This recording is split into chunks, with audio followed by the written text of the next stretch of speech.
We are at the middle of the week when last I checked. Yeah. And today is actually day number 18 in the month of January. That's all. Good morning, Bridge Nation. Wagwan Shelz. I'm there. Welcome. Like we said, day number 18. Now I feel like day number 45. January move kind of lengthy. All right, DJ Audley. It ends in a couple of days. Let me tell you. 18, once it gets into the 20s. Yeah, just under 2 weeks And, left. and then, gentlemen, February, I want to big enough. they have no days. Don't mention the word Christmas yet, please. It's a little early for that.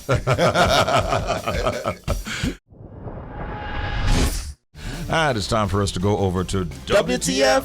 What the fact? All right, British Nation, here we go. The world's most expensive, I did say expensive, hot dog costs $169. Why? Let me tell you what going on. The Tokyo dog food truck. Okay, hold on. That name I need to fix up right away. What? That the name for real? Okay. Then we're going to just fly past that one. The Tokyo dog food truck in Seattle, Washington charges $169 for its Juniban, making it the world's most expensive hot dog.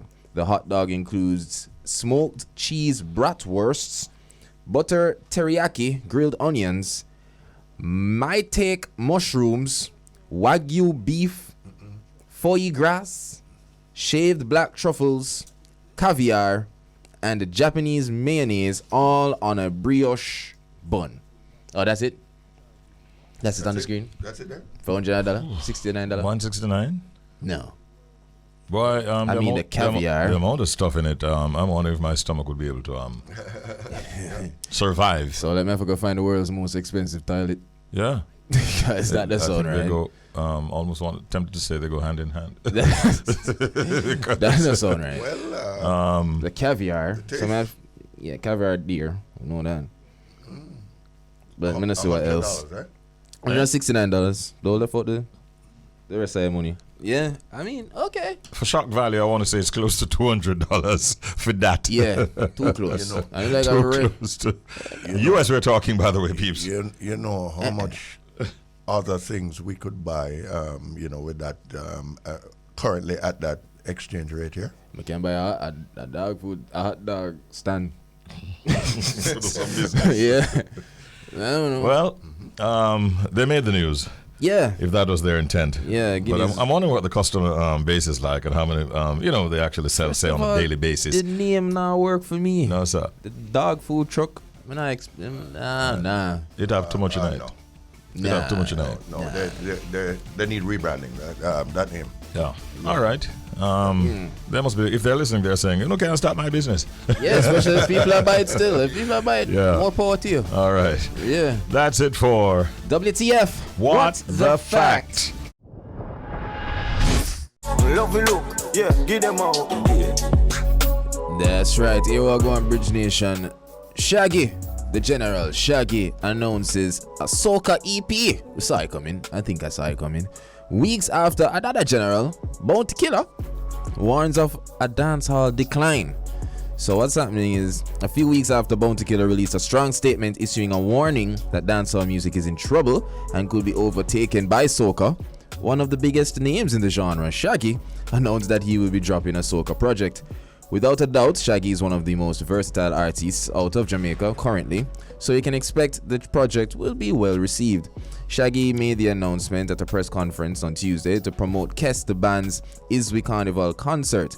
The Grammy-winning Jamaican artist also has a new collaboration out with Kes titled Mood. From my experience in music and taking music to a global level, the hybrid is where it is. There is no new music in its natural form that will break through unless it is fused with something else, said Shaggy.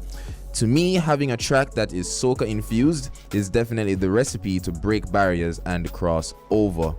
Now, following the flopped return of the iconic dancehall stage show Sting on Boxing Day last year, Bounty Killer chided the local music community for eroding the genre's appeal to fans locally and internationally, while alluding to the growth of other genres like soca and Afrobeats. That flopped Sting last night while dancehall is being stuck in a barrel and losing its appeal to the world. Watch soca in Jamaica. Killer wrote while sharing a clip of a soca party on the same night Sting was staged that was packed to capacity. Believe it or not, if we don't take heed and try to fix the problem right now, soca will be even bigger than dancehall years to come, and that is sad, but it's the truth. Yeah, okay. Hey, Killer. Yeah. I don't know if Killer have some wicked foresight, but hey, you make a good point with the soca part of them verses. At the time, you would have heard about that Shaggy and Kes song because it was really getting a lot of rotation. And it's on good. Yeah, but one of our favorites for the carnival season. Good. Yep. I don't know. Well, Shaggy's always been doing stuff within and outside of the genre. Yeah, we know. So that has not changed, and it's not the first time he's collaborating with Caribbean artists either. I like the approach that Shaggy took when he said, it's a good way to break barriers, especially within the Caribbean. We always, even though we're one region, we're very segregated over here. So it's nice to see like our artists can come together and collaborate. Yeah, it's a good look. So I think the difference is that he's doing an entire project now, as against just a one-off collaboration song. You know what I mean? Hey. So that is how it is. We wish them well. Yeah. He already has a collaboration with Kes, and we no doubt he'll be hearing more about other collaborations from Shaggy, knowing how he does his thing. Mm-hmm. All right, so Usain Bolt is still in the news. Attorneys now, we understand this morning, we can tell you officially that attorneys for Usain Bolt have issued an ultimatum to Stocks and Securities Limited, SSL, to return more than 2 billion Jamaican dollars, the equivalent being over 12 million US dollars, to the former Olympian within 10 days from yesterday's date, or face criminal and civil sanctions. Yeah.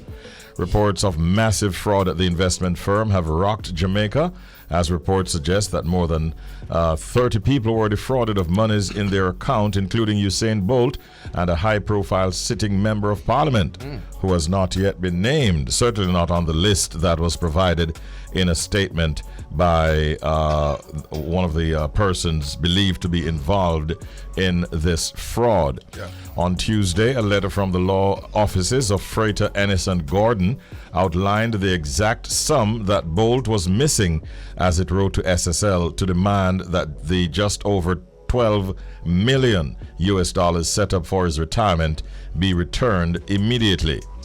Part of the letter from the attorneys state, we represent the Honorable Ambassador Usain St. Leo Bolt, a retired Olympian, and who we are instructed established an account with you via a limited liability company, which account is in essence our client's self-designed pension. Our instructions are that up to the 31st of October 2022, the balance standing to said account was United States $12,758,181.74. The law firm added that Bolt's account was depleted after the end of October, and just about $12,047.65 remains in the account. The law firm has given SSL up to the 27th of January to return the money or face civil and criminal remedies. So it has taken another turn, this whole matter. Many of us would have seen, maybe been privy to a leaked statement that was given by this former employee to the police, and I'm looking at it right now. As a matter of fact, it states the person's name, and it says in the very first paragraph, I, so-and-so, voluntarily give this statement at 8 Lady Musgrave Road in Kingston 5 in the parish of St. Andrew in the presence of my attorney, and the attorney is named. And this person goes on to mention her address, speaks to the fact that she has been employed to Stocks and Securities Limited for nearly 25 years, starting on April 1, 1997. And at the time of giving this statement, she states that I'm currently a client relationship manager responsible for dealing with any client issues, and I acted as a wealth advisor. Parts of the statement reads, I work in the brokerage arm of the company. In this capacity, I interact with clients, manage their portfolios, assist them with deposits and withdrawals, and provide statements. And she goes on to speak about the fact that her father was diagnosed with cancer, and she was primarily responsible for taking care of her parent and also other members of her family that needed help. And her brother included, she says, also attempted to kill my mother and was committed to a home, and I covered all the expenses. And the statement says, my financial burden increased during the COVID-19 pandemic and income from SSL decreased. I was unable to repay the funds, and so I continued to take funds from clients' accounts for various purposes. There's a whole list of clients whose accounts were breached and monies that were taken out. What is interesting in all of this, though, is that nowhere does it state that she took money from Usain Bolt's account. Listen, that makes many people wonder then, was she the only one involved? Because there's no point that I see Usain Bolt's account or his name being mentioned. In fact, his former manager, Norman Peart, I think it is, his name is there. Yeah. I think he some 35,000, if my memory serves me correct, was removed from his account. Yeah. But Bolt is saying I'm missing 12 million plus US. And this initial statement from this individual does not include Usain Bolt's name. No. So, nope. What are we to deduce from that? No. The plot thickens, and it's very disturbing. And we're going to keep on top of it and share as much as we have as the morning progresses. Right now, it's 20 minutes before the hour of 7 o'clock. This, of course, that was Update. Yes, sir. And this is Top of the Bridge. Up and go. Right now, it's time for the proverb of the day.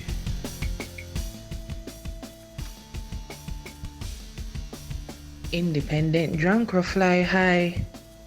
Say what? Independent drunk or fly high. Okay. I don't have a clue about that one, so we'll go straight to the meaning. Someone who feels they are superior will do anything to stay on top. Oh.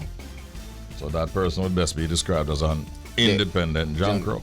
This is Jamaican, right? So guys, anything with jankro in a Jamaican language, and nothing good. So I knew this meaning was gonna go left. Yeah, and nothing good. I saw the independent. I said, this is so bad. And the jankro part. Jankro, yeah, okay. Take it to another level. Oh, I get it, cause you know jankro not seen as one of the best birds. So for OP, like them hot, but them not really hot. Except for the person who posted something during the Christmas season as to what they were having for their Christmas meal. Yes. I tell you. Ah, boy. People really abuse social media. Tell you, say that got happen, Richie. That's somebody said that I pet people at the time, you know, the oversharing. Yeah. I think it's going to get worse. Yes. All right. Independent jankro fly high. Someone who feels they are superior will do anything to stay on top. That's the meaning of that proverb. It's now, by the way, DJ Audley's lining up the new song for this morning, and we also have an old school segment, an old school song in the Now and Then feature. But before we get to that, it's now time for the pet peeve of the day. You know, what are pet peeves? These are things that people do that you find annoying, irritating, and very often quite upsetting. Today's pet peeve comes from one of our listeners. Let's check it out. Good morning, Bridge Nation and the entire Up and Go family. Big up on yourself. This morning, though, it's a very serious pet peeve I have. I mean, no say, nothing I know they can echo it. I dislike when I take a road taxi and the driver just turn off as him feel like with me. And one time I'm query why him never mentioned earlier them disrespect you as a passenger. Don't like that. Okay. But that sound dangerous still. You see, man, so I'm not play them game there. Yeah, turn on another route where me never know nothing about as a taxi operator. And then if you just sit down and just take that car, you're the driver, that not sound safe. In these times, that not sound safe. Yeah, even although you want to get to your destination quickly, at least an explanation must be given. Yeah. Passengers? Yeah. Better turn on. Yeah, because we are block up or whatever. Yeah. In these times, we're not expecting that the driver would feel offended if that question is asked. No, sir. legitimately Yeah. by one of their passengers. They say, drive, where you go? Oh, man, I saw I going up the road, man. Yeah, man, I don't know anything, man. Yeah. Yeah, man. So outside of being upset, I wonder what else would transpire. Is it a case where that passenger would load up the thing and say, yo, let me off? What we need to get a part two on this. Yeah. That's true. Yeah. That is something that that member of the Bridge Nation finds upsetting, where they're traveling in a taxi. The taxi driver decides to turn off, change route.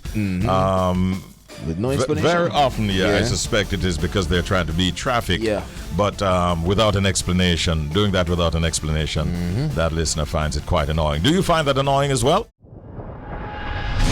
Now, I like to have these kinds of high-powered guests on my program, and this morning we definitely are pleased to be welcoming this well-known gentleman. He's a media marketing consultant, television host, he's an author and freelance writer, and he's also the co-president of Images LLC, which, for those who do not know, it's a media marketing company based in New York City. And if I should ever go into his accomplishments, Shelz, I could tell you about his regularly orchestrating network television promotional opportunities for Jamaica and the Caribbean. And he has done a whole lot of really wonderful stuff. We're pleased to have him, primarily this morning, though, to look at the situation in Antigua and Barbuda. Yeah. He has connections there, and he has been monitoring it very, very carefully. And I'm sure that we're going to be hearing about how Jamaica might be influencing what is going on in the politics in Antigua and Barbuda. So please allow me to welcome at this time my good friend, Mr. Dave Rodney. Morning, Dave. Greetings. Richie B, you sound brighter than Stadium Volleyball. Yeah, happy Wednesday morning to you. To you too, Dave. Good to have you on the program. Myself and Shelz will be talking to you in this segment. Yes, and big up Shelz. It's great to be on with you. All right. Manners, man. Respect. Well, we have you on this morning because you seem to be either closely affiliated or you just simply have a lot of information as to what's going on previous leading up to and on for election day in Antigua and Barbuda, which is today, by the way. Am I right? Yes, Richie B, the polls have already opened. They opened at 6 o'clock this morning and they'll remain open until 6 this evening. And, it's an interesting election. Just to give you a perspective, the two main parties are the Antigua and Barbuda Labour Party, which is a party that's in power now, and that's headed by Gaston Brown, the Prime Minister, who is a social democrat, and the UPP, which is the United Progressive Party, headed by Harold Lavelle, leader of the opposition, and he's a social liberal. So in terms of the directions, the both parties are not far away from each other. It's been a very interesting and exciting campaign. It's been a campaign that's been driven by a lot of reggae music everywhere. I mean, artists from Graham Morgan to Barris to Valiant, Luciano, TJ, and even people like Wyclef Jean have been involved in performing there to build up the spirit and to boost the enthusiasm for the upcoming elections. I happen to know persons from New York City who actually traveled down to Antigua and Barbuda because they know that they would have gotten a free concert from Beresford Island, courtesy of one of the political parties. And we understand that these events have attracted large thousands of persons in attendance, eh? Yes, absolutely, Richie. And much of the campaign dollars have leaked right back to Jamaica, which is an interesting thing, you know. Very interesting indeed. We know some of it has leaked back to the younger dancehall artists, and some of it has leaked back to, the more traditional talent icons like Barris and Luciana. Right. But I tell you, yes, there is something equally interesting that's happening in Antigua that I didn't write about, but it's worth mentioning for sure. As you know, Antigua and Barbuda is a tourism destination. Yes. They get big tourism numbers. And there are a lot of Jamaicans who live there who work and service the tourist industry, among other industries. Mm-hmm. Now, what a lot of people may not be aware of is that the Jamaicans in Antigua and Barbuda have a big vested interest in this election, because the opposition party has said that if they win the election, they are going to make life very easy for Jamaicans who want to come there and work. They are going to get rid of the red tape and some of the costs that Jamaicans require to get a work permit there. So this is going to be a big deal for the Jamaicans who are currently living there, because anybody who was there on New Year's Eve and working will now no longer require a work permit to continue to live and work in Antigua and Barbuda. So that's a big, big deal for Jamaicans. Well, Dave, I tell you, we really are appreciative of the information that you shared with us this morning. We found it quite interesting and enlightening, and there are many takeaways, of course, one of which is the fact that with all that's been going on in Antigua and Barbuda, there's no talk of, there's no political violence. Although that... Right. And I leave you with one important thought. Yes. Never underestimate the role of culture. Absolutely. Very important. Absolutely. Because it is the way people interact, and the psychographics of the culture can, in many cases, determine the outcome of an election. Absolutely. And I think I would also want to say that of all the Caribbean islands, maybe Antigua and Barbuda has they sound the closest to Jamaicans, actually. I've heard that.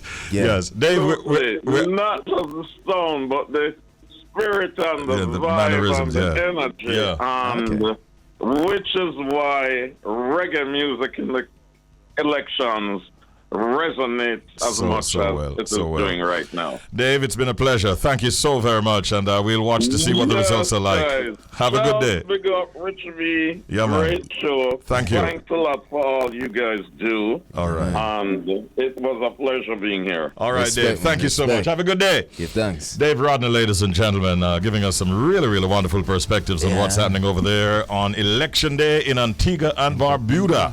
Who they say sound a lot like Jamaicans and act a lot like Jamaicans, and it was good to hear from Dave,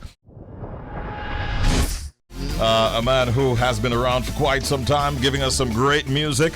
There's a lot of talk in music circles, not just here in Jamaica, but all over the world, of the kind of talent that abounds in his vocals, and he will be putting them to work on Rebel Salute. It is fair to say, from my perspective at any rate, that he's one of those highly anticipated artists going down to Rebel Salute. But I tell you, he has been putting in a lot of work. We're talking about the man Kumar fyah. Not many people refer to him as Kumar Bent. Many people say Kumar fyah. He's the former lead vocalist of Raging Fyah. Now he's on a solo path. And let me tell you something, some great songs are coming through from this very talented Jamaican artist. He's in the building. Right, Shelz? Yes, sir. Live and in Kola. Let's go. Without a doubt. Sing out. Do remember me? Yes, before I be a slave, I'll be buried in my grave, oh Jah. Do you remember? Yeah, I mean, I remember. Yeah, the man sound like him ready for Rebel Salute. How excited are you for this event? Good morning and welcome, Kumar. Blessed love. Good morning, world. Good morning, Radio Land. Well, very excited about being on stage again, and I mean, in Jamaica, there's not many roots rocking reggae shows happening on a daily basis. So we have a big up Rebel Salute, you know, for that vibes. And Rebel Salute was actually one of the first shows that gave Raging Fyah, or myself, recognition. So back in 2012, we performed 2:30 a.m. in the morning, right before Steve Marley. I now forget. Wow. And we get 20 minutes. That was in St. Bess? Yes, In last yeah. one we keep on my hometown in Okay, St. Elizabeth. okay. And so, we decided to offer them on the show there at the time because See. everybody at St. Elizabeth was like, yo, Rebel Salute, I keep on in the on it. Yes. And As a man from St. Bess. As a man from right, that's also Tony Rebel say, yo, Kumar, yo, come true. And we ended up on the show, and as soon as we step off stage, Rebel Salute 2012, Raging Fire get at least 30 bookings in Europe immediately. Wow. Some promoters were like, yo, you guys are good. So I think it's a good show for Jamaican culture and spreading the vibes, and for young talent. Like if you're a young artist and you really want push out yourself and get the world to look on your talent. So link to a Rebel. Nobody beat me in a Rebel, but Big up Patrick Barrett, OD. So basically what you're saying is a good set, a good performance on Rebel Salute, a show like Rebel Salute, could mean that your bookings will increase significantly. Definitely. Yeah. And it's something that you should consider as a reggae talent. And even dancehall, if your lyrics clean enough, because you don't know, Tone Rebel have a standard that they try to keep. But it's one of the best shows to me. A lot of people might differ in terms of, oh boy, Rebel Salute, or Jamaica. It's just Jamaica, bro. Like, I think we just need to support each other shows. Yeah. So if Kumara keep a show a wiki waki, forward same way. Rebel, so there's reggae music. Let's try and build it. So big up. You recently have been putting out some really deep songs. I think you released a song last December. Which one was that? So Grateful. Grateful, So, yeah. So Grateful, that is the attitude. What inspired that song? Well, it's the attitude of gratitude, because I realize that most of the times people wake up in the morning and not even realize, say, yo, imagine you make it to today. Matter of fact, you're alive. Remember, more people never born than we're born, Same. You want to think about it, Yeah, more people never existed who could have existed. So the fact that you're here, you're a winner. So because of that, I kind of feel like, say, yo, I'm grateful for life, for health, for my family, my wife, my son, and I'm happy. Yeah. So because of that, I want to share that with everybody, worldwide. And I think, with that attitude, see why we're miserably ass. Gratitude, grateful man for everything. The king said the small steps, big steps, For even the negative vibes or sometimes try come in our life. Me give thanks for it. Because sometimes you use that as inspiration, don't you? Yes, Did you in your wildest imagination figure that this young youth out of St. Elizabeth would have grown and gotten this kind of respect, would have been able to tour so many parts of the world and is still in demand even in 2023? Honestly, did you see that from the beginning? Honestly, no, because when I was coming into music, I actually studied songwriting and I actually wanted to be a producer. I didn't want to be on stage. So big up Mr. Cooper, who was like, yo, Kumar, I want to you. Yeah. Go sing. Go sing, Kumar. And Mr. Cooper, Ibo Cooper from Third World, usually tell me that and say, Comes, put on your guitar. I never used to play the guitar. And him say, yo, put on your guitar, even if you have fake it. Yeah. So it's like at that point, put on the guitar and it's like, I say, yo, I can't play this. And he's like, yo, yes, you can play it. And over time, the first Rebel Salute, when I had my guitar on, you weren't playing big up D Warras, my engineer. All of the man them in the band was like, yo, turn down Kum's guitar.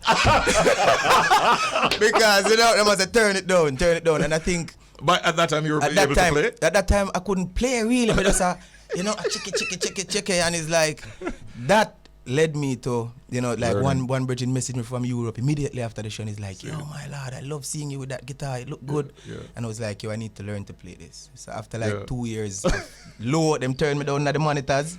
Okay, nobody now hear me with the front so easy. Man, them turned me down at the monitors and them say, no, I hear him. Shelz, that's an interesting revelation. I didn't never know that. Fake it before you make it. That is. And then it happened. After a while, I started learning. I can only play my songs. So every song I play on the guitar now is songs that I wrote, songs that they're Kumar music. So yeah, man, you can start somewhere. Which is right. Now speaking, you spoke about the inspiration behind the tune, Grateful. Yeah. Now, as it relates to your sound going forward, collaborations, because you and Crazy. Yeah, Dino Crazy. Yeah. We never see that collab there forward, none tall. Of course, Dino built for himself in the industry as well. What inspired that collaboration? Well, Dino and I, have been bridging for a few years now. Dino, Weekday, Javel. So Javel from True Ambassador, who is the, Javi. Yeah. So me and Javi was in one class at Edna Manley. As my brother, we cook out at the same pot. So me and Javi always have this friendship, even when I was doing roots tracking reggae music in the band. Yeah. So at the time, Javi was a keyboard player that played with Conscience and a whole heap of other people, and then he decided to do his own thing. When him start push out and him get the Alkaline and he got a lot of these big songs. Yeah. He's a very good youth. So him left him brother Weekday, who is also my little brethren, his younger brother, who produced Remember Me. Weekday produced Grateful. Okay. So there's quite a few songs that would have the electronic component of using computer to make the rhythm. But these guys are musicians. So it's not like them just know how to click button. Them know exactly what them do with music in terms of how to create sound. So because of that, me spend a lot of time around them recording countless songs that will never see the light of day because it's just practice, enough of it. Okay. But then Dino Crazy at the time was just a social media. Yeah. He never had a song, he never recorded anything, and then we say, yo, Dino, you're bad enough.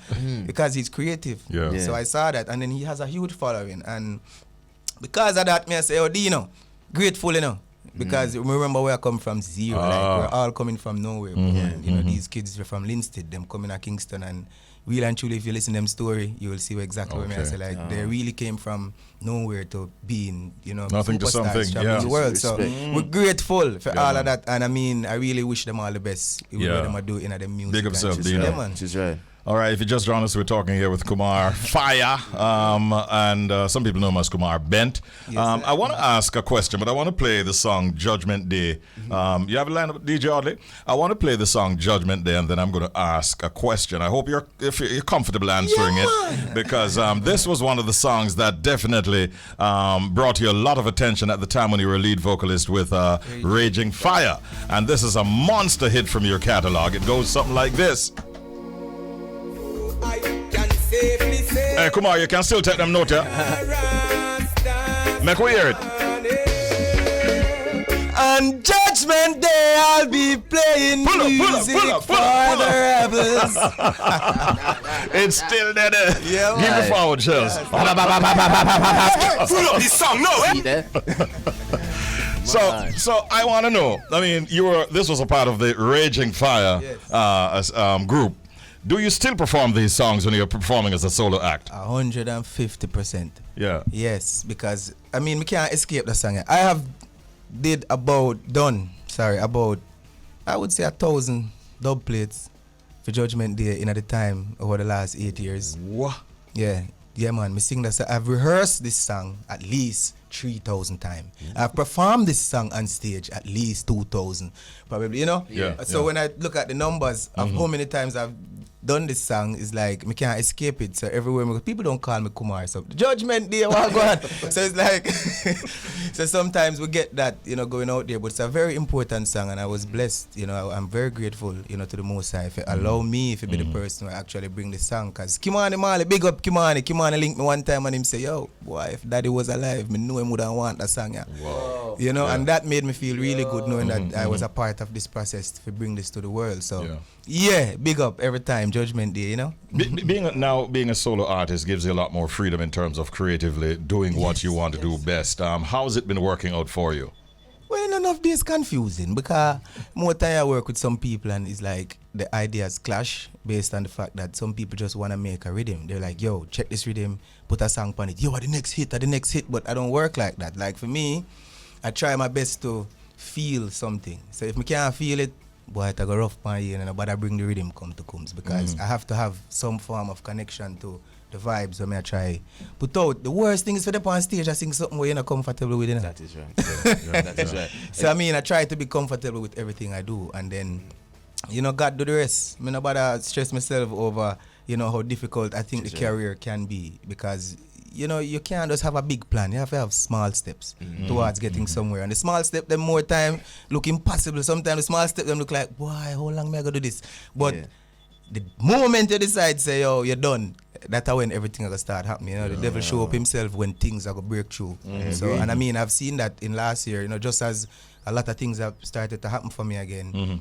Yo, may I tell you, Satan Chang, him around, come everybody a link, yo, let's try do this, let's do that. Even Raging Fire, there was a point where we could reunite. Like that was the aim for January morning. The band was supposed to come back together and play some music, but then now, it just never never materialized happened. based on a whole heap of things that needs fixing, which is going to take time. Possibility for the future if these things Yeah, get fixed. after them go through therapy, man, and something, man have to go through a whole heap of talking to somebody who can make them understand that, like nobody hates you, nobody hates us, nobody hates what happened. So if you see the brethren them now, you're still getting my heel. Me and them talk, man, Oh, except okay. one. Except one. But Oh. me and everybody at the band having conversations with the Okay. exception of one member that's the member who's like, yo, I want this for myself. So I think they have an issue that I'm not a part of anymore. Oh, okay. I left like 3-4 years ago and I gave up my, I would say, rights to the name, to everything, because I wanted zero. Okay.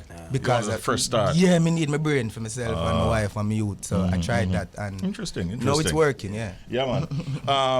We're gone past the time, but Shelz, there's an interesting story with Kumar. Nile Banks and myself were working on this rhythm project, and we were at Tad's Records on off Red Hills Road. And it just so happens that Kumar passed through the studio. I think he had a booking later on, and he heard the rhythm that was being played, which is the Precious Time rhythm. And I heard him kind of humming a little thing like he picked up, because it's a what you call a lick over rhythm, you know what I mean? So I turned to Nile and I said, Kumar could have fit on that thing, yeah. And I looked for me and said, so the same from me there. So Kumar don't know, this is not the first time I hear this. Yeah. So now I looked for me and said, you're not going to talk to him. So I said, you talk to him as an artist. Artist to artist. And before the session was done, this is what he gave us.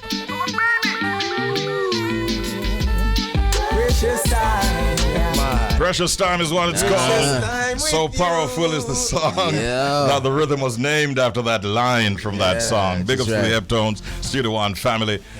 Listen, man, Kumar, great talent. Yeah, man. Great future. That is right. And a lot is expected of you because, of course, with all that's going on in the industry, many people are looking to artists like yourself to continue to produce a certain quality and a certain type of music. agree. And we're here to support you on that journey, bro. I Yeah, agree. man, give thanks. But they are feed the journey, you know? Which is right. Yes, Now, Kumar, I go on after Rebel Salute, people, them I go on over find you on the music, so just let them know the social Definitely. media from now. I mean, at Kumar Fyah, you don't know, Kumar is an Indian name spelled Kumar, and the Fyah is FYAH. Or just visit my website, www.kumarmusic.com. Everything there, the tour dates for the US, everything is there. Which is right. All right. The rest of the year looks good for you? Yeah, definitely. Heading out. I'm booked every Saturday right now until February. I'm in Florida February, Sarasota doing, with Inner Circle, doing a concert. And then in March, there's, Dallas Reggae Festival. In April, I have a 40-day tour, April, May, with Natalie Rise across the US. Then it's Europe, June, July. Wow. August, Mauritius, September. I mean, like, it's busy, Yeah, so yeah. God is good. God is good. God is good. Bless our Yes, Virgin. sir. Which night are you on Rebel Salute, by the way? I am on Sabato, Saturday night. Yes, I. All right. Alright. Come on, great seeing you. Great having you on the program. Bless up every time. Respect. All right. Right now it's time for us to leave the warmth and head to the cold. Oh, boy. I suspect it is a chilly morning. Maybe cold, maybe snow falling or something like that in Toronto. But we're going to be actually looking at this time at I'm at the wrong page. We're going to be looking at the works of Reggae North, which celebrates their third anniversary of highlighting Canadian reggae, dancehall, and so on, and its contribution to that Canada is making to the world. Reggae North has survived the pandemic, and they recently did a lot of stuff that we have been supporting them on. The CEO of Reggae North, Mr. Tony Anthony, is joining us at this time in his capacity as the CEO, but also in his capacity as a recording artist who has given us a lot of hits. We just played one of them, a nice cover of Wake Up Everybody. Tony Anthony, good morning and welcome. How are you doing? Good morning, Richie B. Good morning, everybody in the studio. Good morning, all the listeners on Bridge 99 FM. Yes, sir. Respect, man. Great having you. How is Toronto this morning? Is it cold up there, Tony? Of course, it's cold. we had freezing rain yesterday, and it's still raining right now. But it's not normal rain; it's ice rain. Wow. So is it what are the weather prognosticators saying going ahead today into tomorrow into the weekend? Do you know? No, I don't know. I just don't even bother check the weather more time, because I'm just so frustrated with it, But it's a part of the thing. It's going to be cold all week. It's going to be cold. It's January, man. It's always cold this time of the year. Yeah. Sometimes the coldest part of the year, they say, is between January and February. Definitely. Listen, I congratulate you on reaching 3 years with Reggae North, first of all. Congratulations to you and the team.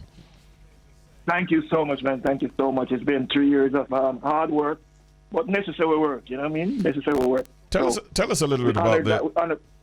Yes, Tony. I just wanted to get to the history and the mission of Reggae North. Well, at the beginning of the pandemic, actually I was getting ready to go on a tour in 2020, and then COVID happened. So I was here sitting down. I'm like, what am I going to do for the next till this pandemic is over? So then I started realizing, I'm a journalist by profession. So I'm like, use some of my other talents and the whole Reggae North content. I used to blog online and write about artists, write about music in Canada. And I'm going to start a website because there are so many talented artists in this country that's not getting the recognition they deserve, even in Canada and worldwide. So that's how we came with this concept. Now, we're going to start highlighting artists, highlighting people in the reggae industry in Canada, and the community at whole is contributing to the art and to Jamaican culture.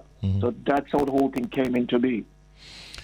So Reggae North, it is fair to say then, would have been supporting and encouraging even diversity and inclusivity within the Canadian reggae and dancehall community. How effective would you say you have been in that regard? Well, definitely, we have been very effective. Actually, when you check our readership now, it's up to 10,000 and more every week. You know what I mean? Because what we do on a weekly basis, we profile artists, producers, musicians, as I said, people in the community who's contributing to the culture, Jamaican culture. And even people from other islands that are in reggae, we give them a platform. You understand? And people, because this has not been done in the online this way yet in Canada, people are gravitating to it, loving it. We have been awarded, we have been lauded. People are loving what we're doing because they appreciate the consistency. Because every week we find stories about people. And most people are saying, these people live among us and we didn't know that they were doing this kind of work. You know what I mean? And we're getting calls from overseas also. People knowing that, wow, I can't believe that this kind of work is going on in Canada for reggae music and dancehall. So we have a platform that is working and people are embracing it and appreciating what we're doing. Respect. Now, Tony, greetings once again. Shelz here. Can you manners, man. So it's a new year, new vibes. Can you tell us any exciting plans on the horizon for Reggae North? Because the music never stops. Because them can't stop the music, so the work never stops. I assume. Yeah, definitely. Well, we're not just a magazine that just write about artists. Because at the end of this month, we're releasing our compilation. Well, we have a compilation album with Canadian artists, the best of Canadian artists, and we're releasing singles from this album starting at the end of this month.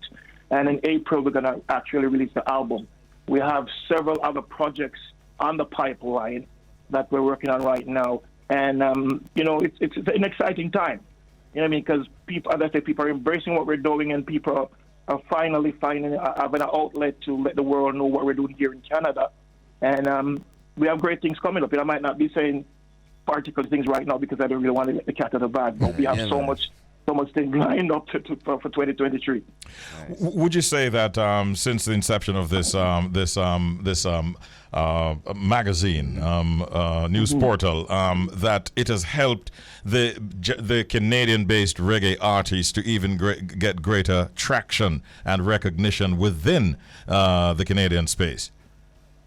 Definitely, especially younger artists coming up now, because one of the reasons why I personally even started this thing was because I remember my coming up in Canada as an artist, the struggles I've had to let people hear my music and know what I'm doing. So now that I have this platform where I'm going out and I find these young artists who have been recording for years, and even myself, I haven't heard about them. But thanks to social media, you go on all these social media sites and you see these young artists from Canada, and they say, wow, and then put them on Reggae North, and they themselves call me and say, big man, thank you so much because we have been struggling so long in Canada, nobody has heard of us, and now people are calling us phone and all them things. So it is working, you know what I mean? Where even the veteran artists are called. Yes, Tony and Tony have been around for a long time, and we never really have something like this where we are spotlight to them kind of way. You understand? So I'm happy for what we're doing, and it's gonna get bigger and better for sure. I'm happy for what you're doing. Shelz, you will recall I showed you the coverage that Reggae North gave me when I did the Richie B birthday bash in Toronto. And I saw Tony Anthony there with his team. I went over to him and I said, thank you for turning up as you promised. Are you performing tonight? He says, no, I'm here covering your event for Reggae North. So I want to thank you again, because through that publication, that review, we got a lot of good and positive vibes from it. So thank you very much. I'm proud of what you're doing, Tony, and it's good that you're straddling both the publication and your music, but it seems like you're not letting up as far as the music side of you is concerned. Well, no, that's a part of me. That will never change. You know what I mean? When I start breathing, that's when I'm going to start doing music. Or when I can't sing anymore, I can start doing music. As a matter of fact, I'm heading to Australia in April. Wow. Australia and Fiji on a tour for 6 weeks. You know, my music is doing quite well on that side of the world. Fantastic. So I'm heading there. So I'm excited about that. You know what I mean? And there's some European thing coming on in the summer too. So the music is still strong. Still doing great things, and people are still embracing Tony Anthony and loving the music. Same way. Yeah, great. And we salute you and all the contributors to our music and culture who are based in Canada and doing some really fantastic works. Congratulations. Great talking with you. Any shout-outs you want to send before you go, bro? Definitely. Got to give a shout-out to my team, Cosmo McCaughlin and I feel Joseph. You know, three of us work together on the Reggae North project. I want to big up Troy Branks in Jamaica, you know. Marco down there in Springville. These people have been supporting my music for years, and people in Jamaica listen to Troy Branks. He's an amazing artist. He has some great things coming out. So thank you guys for this putting Reggae North on this platform and letting the world know that we're doing stuff. If people want to check out our music online or check out Reggae North online, they can go to Instagram reggae.north, Facebook Reggae North, Twitter Reggae.north, and artists and anybody in the business can send their music and stuff to reggaenorth1@gmail.com, because Richie is not just about there's a Canadian artist on our online magazine. We also put up articles on Jamaican artists from all over the world, to be honest with you. Absolutely. And that's why we're getting this kind of a readership and acceptance. Yes, right. Next time we talk to you, I hope that your readership per week is over 25,000, and I think it will get there with the work that you're putting in. That's a plan, Ricky. That's a plan. All right. Good luck going forward.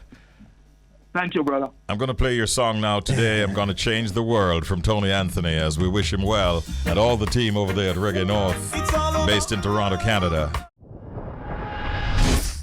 And we're going to be talking to a gentleman who is currently signed to Delicious Vinyl Island. He's a Jamaican artist. Do you know that he was very, very busy in the summer of last year? One writer called him a reggae troubadour.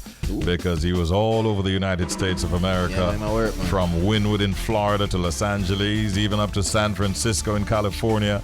He popped back over to New York City, Rhode Island, where he was. He stopped in Boston. He was in Oregon. And he has been doing the rounds. Big things are coming up for him. I understand that he'll be on the Bob Marley's birthday celebration in New York. And a massive event called Cali Fest will also feature this Jamaican artist, who is, by the way, in the running for a Grammy Award this year in a category called Best Global Music Performance, where he has a song called Never Bow Down, which features himself alongside a Ghanaian artist by the name of Rocky Dawuni. It's our pleasure to have him on here with us right now. He's not in Jamaica, but he's here with us. My work. And we're saying good morning now to Blvlk He3ro. Morning, Blvlk He3ro. Man, that's no respect, man. Blessings. Thanks to the bridge, you know what I mean? Yes, you wake up, man. I know the rehearsals were until late in the wee hours of this morning, but you wake. I did it, man. I found it. It's just like a time difference. It's like a 3-hour time difference. Sounds like you're on the west side. Yeah, in California. I see. Truthfully, Blvlk He3ro, I've not seen you with your hair the way it's being worn right now. Yeah, so that means I had to take a second look to see if it's you. Yeah, we never know who for real. You flip it like that sometimes, right? Yeah, turn it. New energy, new vibes there. Yeah. The style is still there, bro. Okay. Yeah. This say they like it like this. That's now look. All right. Well, first of all, congratulations to you on getting your very first Grammy nomination. I want you to walk us through how this really came about, Blvlk He3ro. Well, really and truly it came about because I believed in a dream, but ultimately the whole process of it was story. I was just putting in the work, and Rocky Duwami has always been reaching out. Like he's always been like, you could say like a team friend, because he knows like Delicious Finance very well. He knows, he's always been reaching out to me on Instagram, but I could never connect it because he would always, when he's in Jamaica, like I couldn't connect with him and like stuff like that. So we were both in California at the same time, and he invited me over. He's like, yo, I have this record I really wanted to hear. I want to connect Ghana and Jamaica and make this a global experience. And I'm like, wow, I want to be a part of that.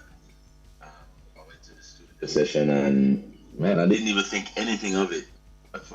No joke. Like I was just like, okay, another verse, just put my best in, put my heart, soul, and mind into it, and I just left the studio. And then, like 2 months after, they say, like, oh, we Grammy nominated. I'm like, what?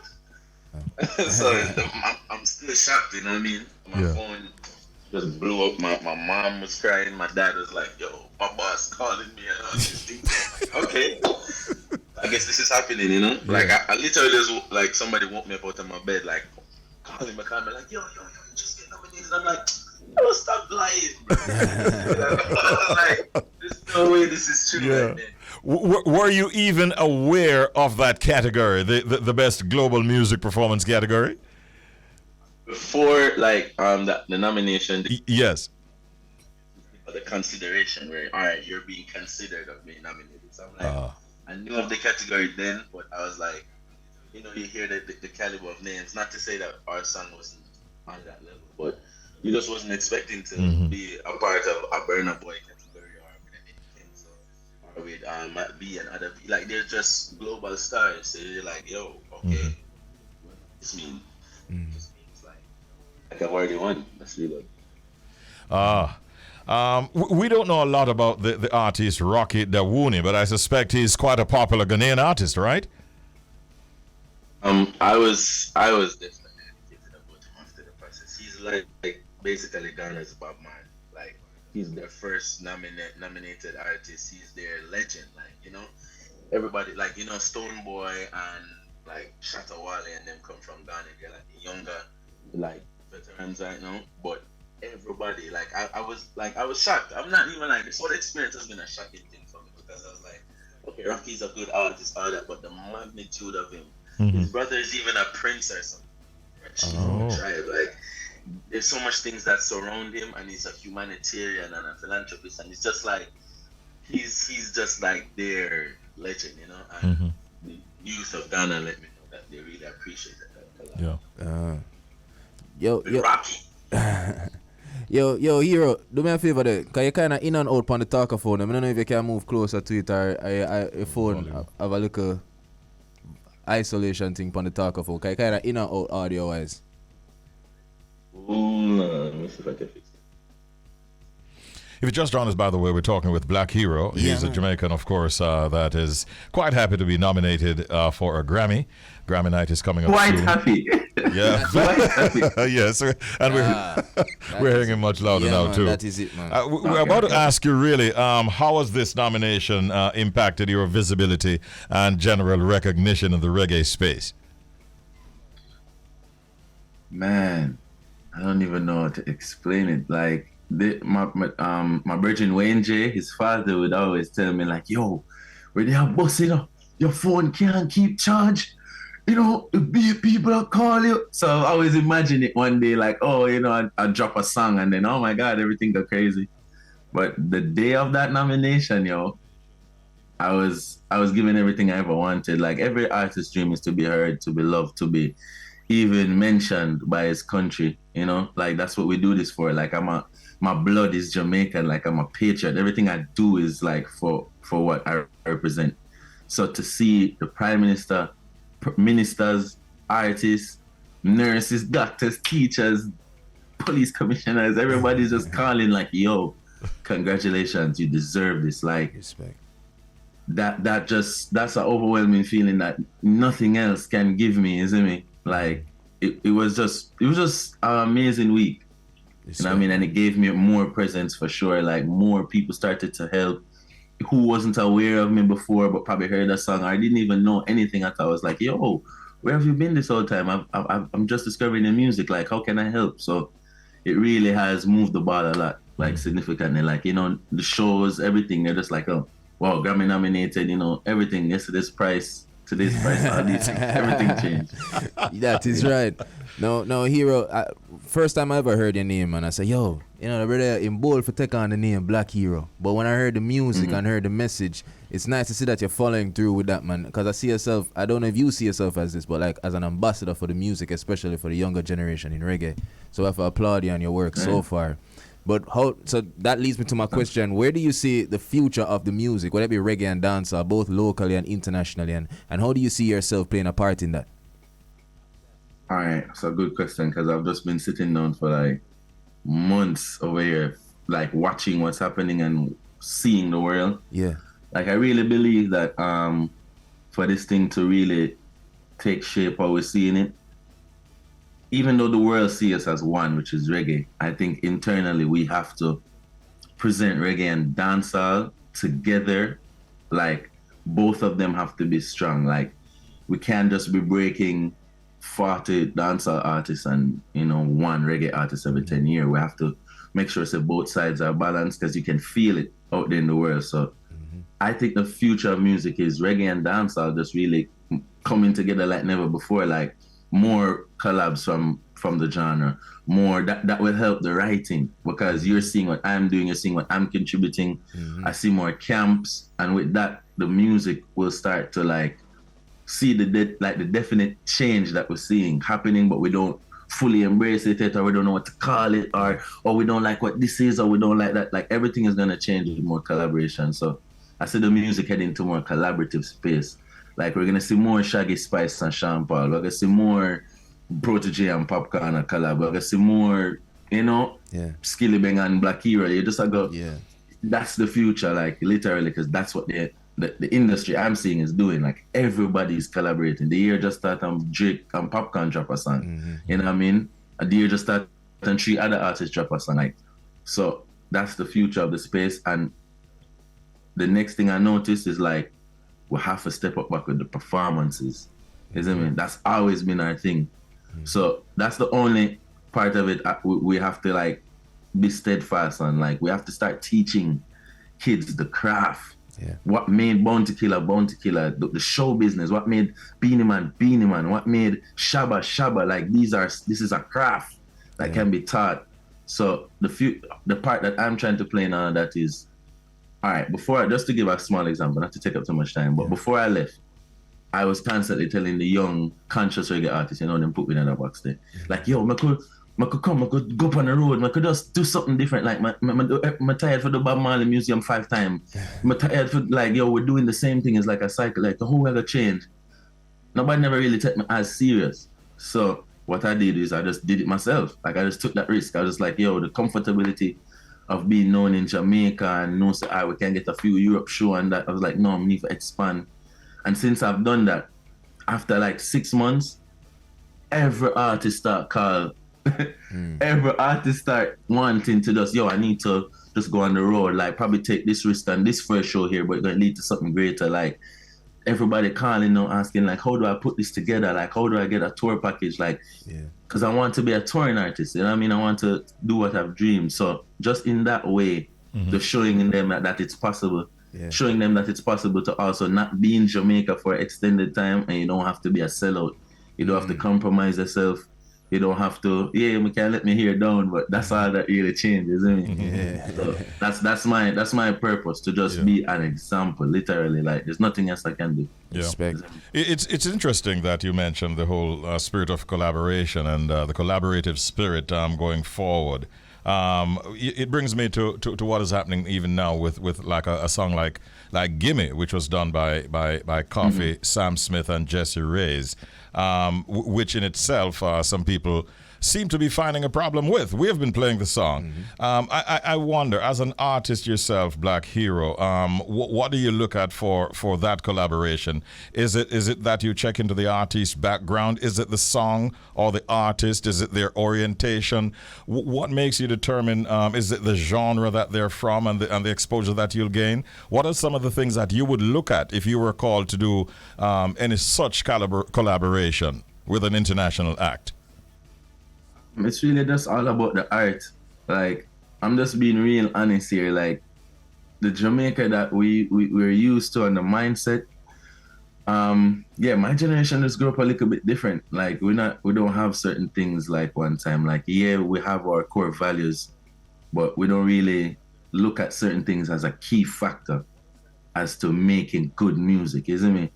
So for me, it's all about the art. I didn't care that Rocky Duane was some big legend, Prince brother. Like, I didn't care about that, you know what I mean? The song just had an element and an energy that spoke to the times, and I was like, yo, I love that. So if I'm presented with any piece of music or art that represents what I represent, and I can that everybody can clearly understand that from the song, why not? Like, isn't it? So I don't find any issue with it. Like, me personally, the song just needed a little more. I'm sorry, I'm getting critical, but the song just needed a little more depth for me.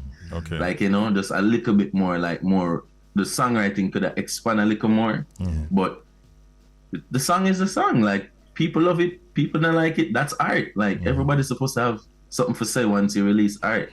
Yes. If it's good art, like, so. Yes. And it's a good look. The start of the year, we have 2 mainstream artists, and not just regular, like mega. Drake is arguably like the new Michael Jackson. Like, he's literally the highest selling, streaming, everything in, you know what I mean? And then we have Sam Smith and Jesse Reyes, who is also hot. And they decided the start of their year, and to start the year of music, really. Because this is like Beyonce dropping, or anybody else dropping. They're already showing us where the sound is. Dancehall. They're both on dancehall records. So I more look at that as a key and a sign that, hey, this thing on our top, I get beaten and no, I get lose and this genre and that genre. We still have our thing, and it's obvious. Like, isn't it? So, yeah, man, I have no problem with this. It's obvious that the world wants it and a piece of it. Well said, Hero.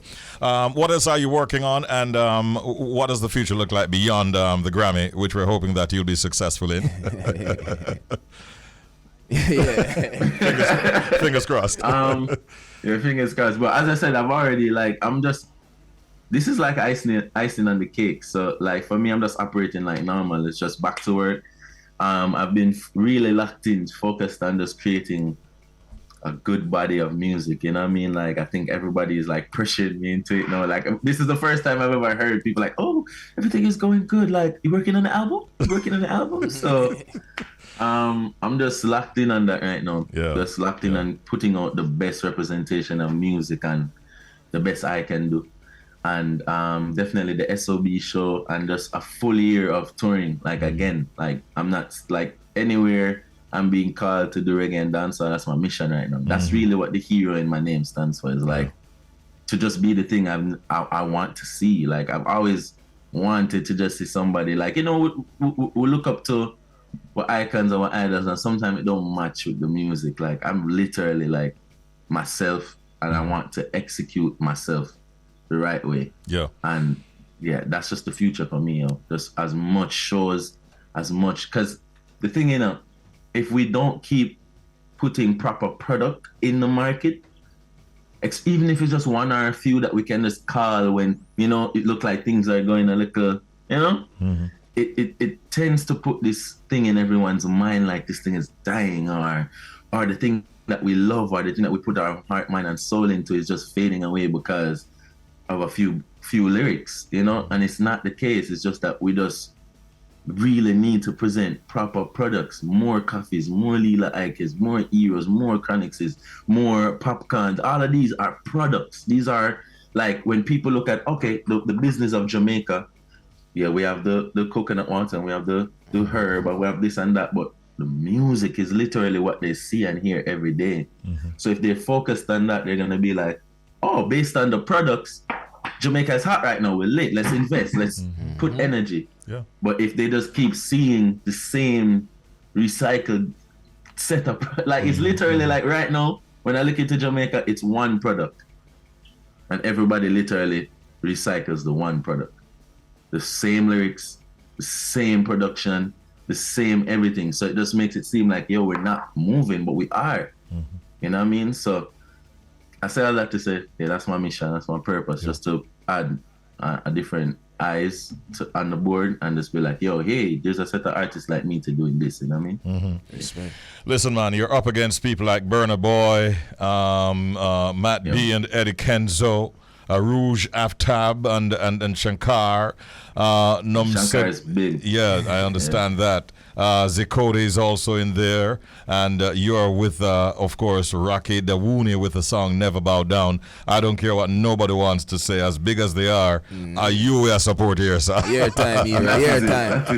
That is it. Congratulations, man. Look forward to seeing more. Take the show Califest very seriously. I'm sure you will. But a good appearance there will definitely mean a lot for you going forward. And we wish you well, Blvlk He3ro.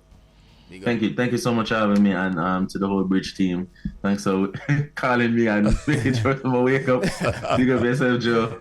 And everybody just be safe, you know what I mean? Yes, man. Enough love. What's your social media handles before you go? It's Blvlk He3ro at everywhere, you know, Instagram, social, like every social media space you can think about, you know what I mean? Even LinkedIn.